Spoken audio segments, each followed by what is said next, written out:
馬斯克旗下嘅 SpaceX 公司咧，正喺度加速推進首次投資級美元債券發行，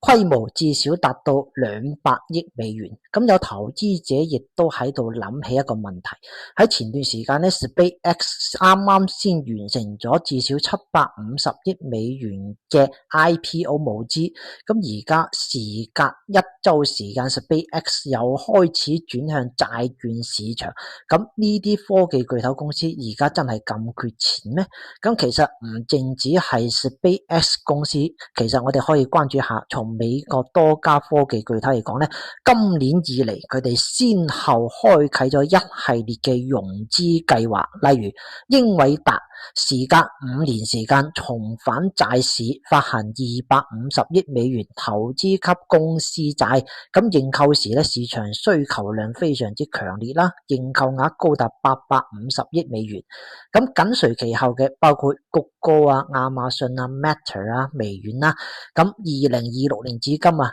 ，5大科技巨頭已經喺全球發行1590億美元嘅債券啦。當然呢個只係債權融資，咁喺股權融資方面咧，最具代表性嘅就係谷歌啦。谷歌喺近段時間咧啟動咗800億美元嘅股權融資計劃，亦都被稱為係史上最大規模嘅股權融資計劃之一啦。咁其中伯克希爾哈撒韋咧，佢亦都承諾投資100億美元，咁發行嘅呢個價格啦，亦大概係每股350美元。咁除此之外，亦都有唔少嘅公司，例如 Meta 啊等等相關嘅公司，亦都啟動咗 SPV 或者係結構化融資嘅計劃，而且咧 SPV 嘅募資規模咧，亦都係達到8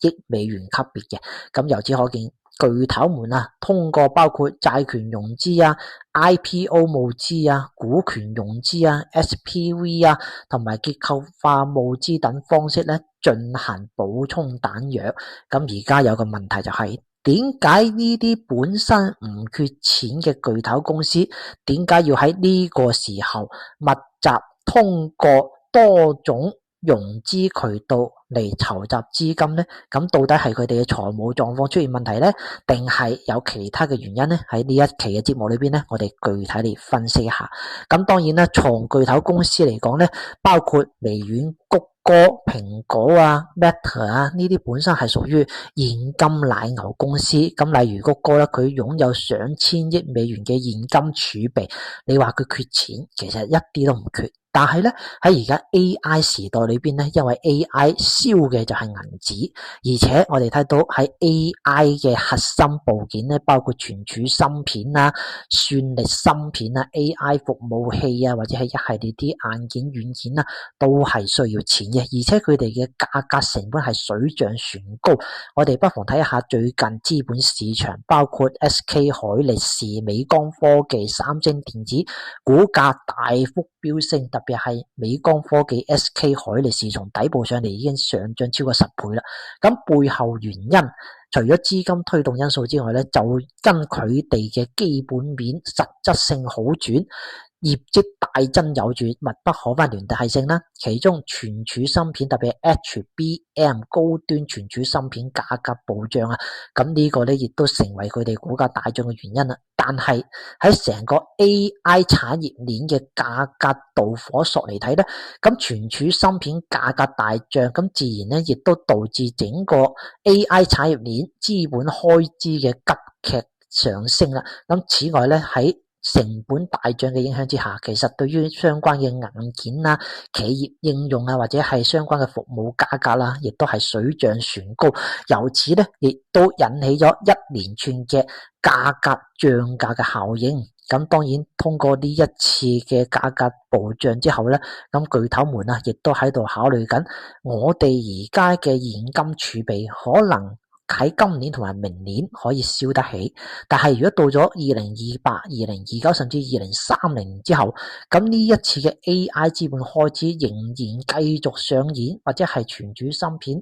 等底層嘅一啲基礎嘅措施，佢嘅成本繼續暴漲，咁我哋呢啲現金儲備未必可以撐到咁耐喎。所以考慮到長期嘅市場需求或者係漲價效應啦，咁巨頭們咧亦都不得不未雨綢繆，提前考慮多啲儲備自己嘅現金儲備，或者係壯實自己嘅財務實力。呢個亦都係巨頭們積極開啟多種融資渠道嘅主要考慮啦。咁除此之外咧，對於巨頭們嚟講咧，因為佢哋本身嘅信用評級比較高嘅，咁對於佢哋嚟講咧，憑借住自身高信用評級啦，用極低嘅成本嚟鎖定長期資金，例如英偉達嘅成本係非常之低嘅，因為佢喺資本市場裏邊咧係有 AA 級嘅高信用評級。咁對於佢嚟講咧，就通過 AA 級嘅高信用評級咧，用極低嘅成本鎖定咗長期資金，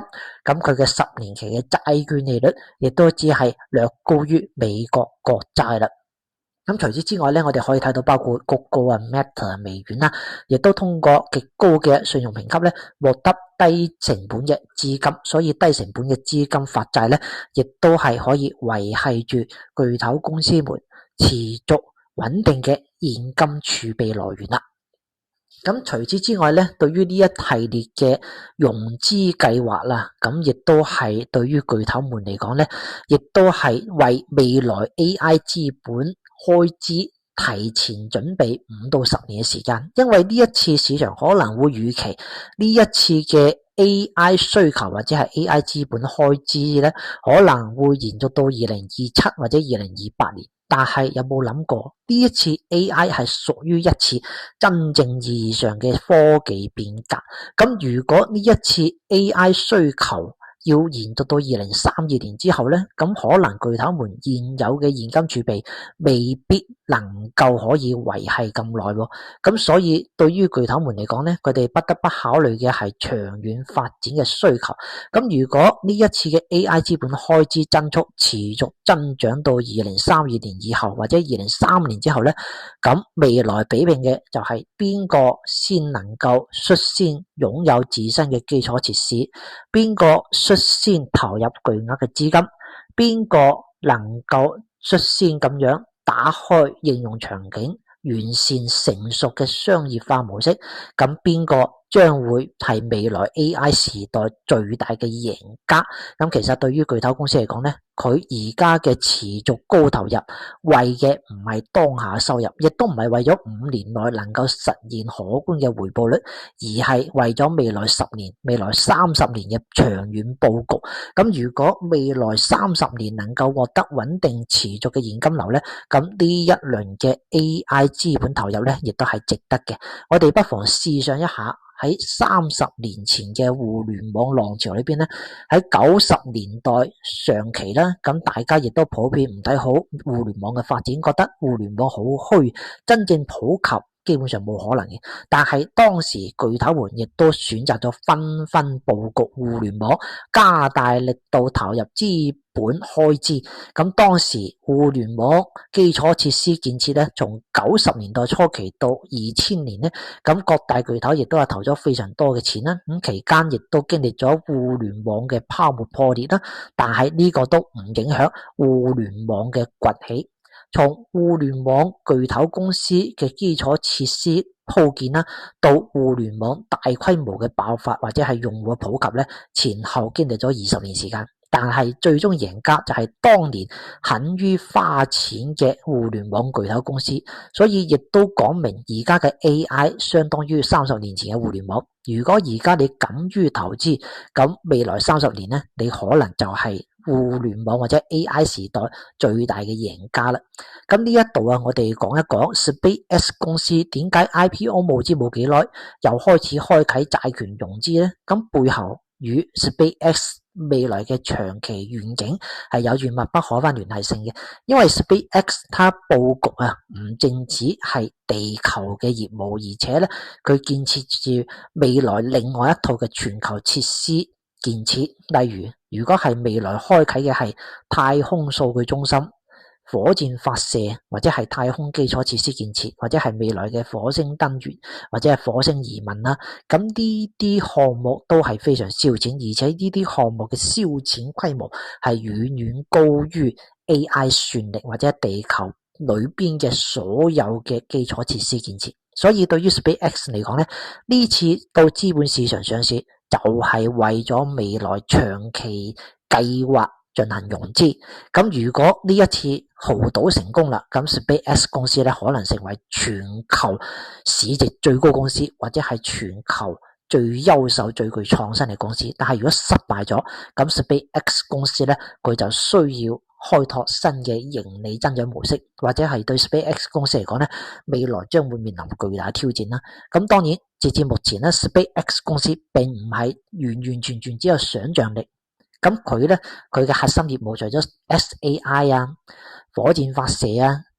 星艦業務啊，或者係星鏈業務啊，咁其中星鏈業務亦都係目前 SpaceX 公司最穩定嘅現金流收入同埋最穩定嘅商業模式啦。咁市場對於星鏈業務亦都俾出比較高嘅估值溢價啦。咁如果未來 SpaceX 公司可以真正打造出太空數據中心，打造出火星移民或者係月球登月計劃，或者係更